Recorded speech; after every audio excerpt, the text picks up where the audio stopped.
Como interpretar dados econômicos? Eu sei que muitos olham para os gráficos, fazem leituras gráficas, entendem sobre gráfico de uma forma muito mais rápida, muito mais simples, mas dados econômicos, notícias, tudo isso também é extremamente importante para nós. Dá para ganhar dinheiro operando day trade, swing trade, position trade só para o gráfico? Dá. A gente tem muita gente que faz isso. Dá para operar ganhando dinheiro olhando só para fundamentos? Também dá. Mas quando você associa os dois, concorda comigo que fica muito mais simples de entender? E os dados econômicos, eles servem muito para isso. Então, se a gente entrar aqui, ó, eu tô dando um exemplo para vocês aqui do site moneynownews.com.br/calendário econômico, mas tem lá no Investing, tem diversos sites em que vocês conseguem acessar calendário econômico. Para poder interpretar um dado econômico, não é tão simples como parece, né? Não é um jogo binário que se sai positivo ou negativo, o dólar sobe, o dólar cai. Porque eu não sei se vocês vão concordar comigo, depende do momento. Durante o governo Obama, os mercados se movimentavam de um jeito. Durante o governo Trump, no primeiro Trump, no 1.0, você tinha uma inflação baixa, você tinha um juros baixo, o mercado estava num patamar diferente do que ele está hoje. Hoje a gente está num patamar de inflação mais controlada, a inflação estava alta e agora ela está caindo, com os juros que também começou inicialmente a ser cortado agora, né, neste mês de setembro. E a expectativa é que eles cortem juros até o final do ano lá nos Estados Unidos. Então eram momentos diferentes. Então os dados econômicos, todos eles, sem exceção, vai depender muito do contexto em que a economia está. Se ela está em um momento de ascensão, com juros baixos, com inflação controlada, com pleno emprego, de nada vai adiantar sair um dado econômico lá dizendo que, sei lá, a taxa de desemprego está num patamar estável, vamos dizer assim. Agora, se a gente está em um momento em que o desemprego está alto, o juros está alto, a inflação está alta e sai uma taxa de desemprego lá um pouquinho melhorada, a gente dá uma relevância maior para aquele dado econômico porque o contexto daquele momento, o mercado estava olhando para aquilo naquele momento. Então é por isso que não existe uma receita do bolo, uma forma binária para você olhar dados econômicos. O que você precisa fazer, e eu já vou mostrar para vocês aqui, é ver, qual que é o momento da economia daquele determinado país, porque o Brasil está num patamar diferente do patamar dos Estados Unidos, ou do Japão, ou do Reino Unido, ou da Europa. Os Estados Unidos agora está cortando juros, com uma inflação mais controlada. O Brasil está subindo juros, agora está mais estável, com uma inflação alta, longe da meta. E o juros está lá em cima, né, na casa dos 15%. Então são patamares diferentes. O Japão está no momento de subir juros gradualmente, né? Os juros deles ínfimo, 0,5%, né, 0,50 lá. A gente tem 15% no Brasil.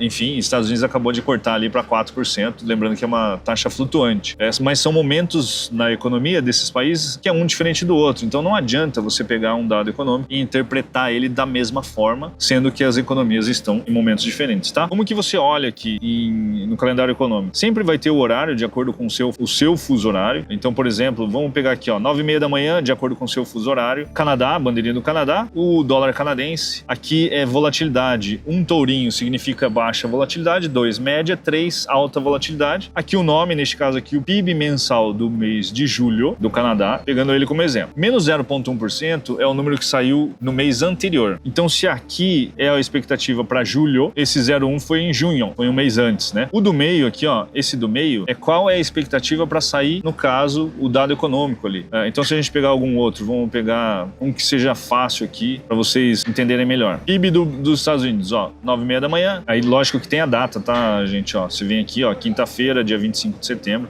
9h30 da manhã, PIB dos Estados Unidos, 3 tourinhos, ou seja, alta volatilidade, menos 0,5. Esse aqui é o trimestral, é o segundo quadrimestre que se chama, né? Então saiu 0,5 negativo. A expectativa é que saísse 3,3 positivo e saiu 3,8 positivo. Por que ficou verde? Porque saiu acima do esperado, ou seja, era 3,3 e saiu 3,8. Então a gente pode dizer que do primeiro trimestre, né, saiu de meio negativo, ou seja, menos 0,5 e saltou para 3,8, superando o consenso, né? Superando a expectativa de 3,3. Então subiu bastante. Provavelmente o mercado interpretou isso de forma positiva, né? Provavelmente os índices acabaram subindo, o dólar acabou caindo, mostrando que a economia americana deu uma recuperada, por exemplo. Este momento de interpretar o dado econômico é o que eu falei para vocês agora há pouco, que depende muito da conjuntura. Então vamos supor, vamos ver se eu consigo fazer com que vocês compreendam o que eu tenho para passar, né? Vamos supor que os investidores, de forma geral, estão esperando que os Estados Unidos corte juros para estimular a economia. Aí sai um PIB desse aqui muito forte. Os investidores podem interpretar, lembrando que a interpretação se o PIB está forte,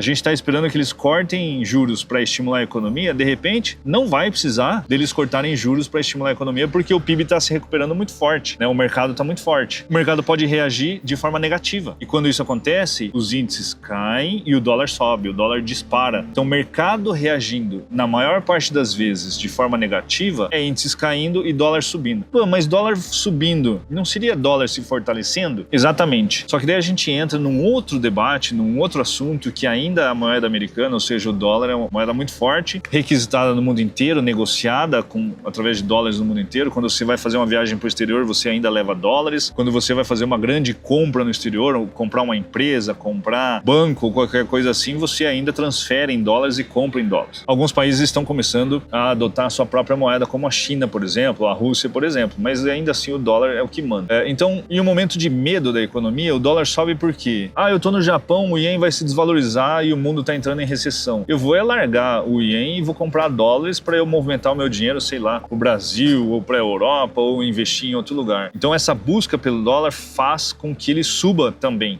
Isso é uma das formas que fazem o preço do dólar subir. Existem vários outros fatores que fazem o preço de uma moeda subir ou cair, mas o medo por si só ainda faz o dólar subir, porque talvez mude em algum momento, a gente não sabe quando, né? Se a gente vai ver isso, inclusive, nos próximos anos ou décadas, mas talvez um dia o dólar caia, essa hegemonia aí entre outra moeda para superar ele. Mas, por enquanto, é muito difícil disso acontecer. Por isso que o mercado interpretou de forma negativa esse dado econômico aqui, dólar sobe e índices caem. Por mais que seja contraditório dizer que o dólar está se fortalecendo, né? Então, basicamente, dados econômicos dependem muito do que o mercado está esperando, mercado financeiro, não a expectativa dos dados econômicos ali. O que está esperando para a conjuntura, né? Qual que é o cenário atual? Então, neste momento, Brasil, juros altos, inflação estagnada, empresas quebrando, esse é um cenário. Estados Unidos, como vocês viram ali, o PIB disparando, cortando juros, ou seja, estimulando a economia. A economia, ela é cíclica, né? Como vocês sabem. Então, talvez a gente esteja juros bem altos, a gente pode estar aqui, numa caminhada para o vale, vamos dizer assim. E os Estados Unidos na curva ascendente, que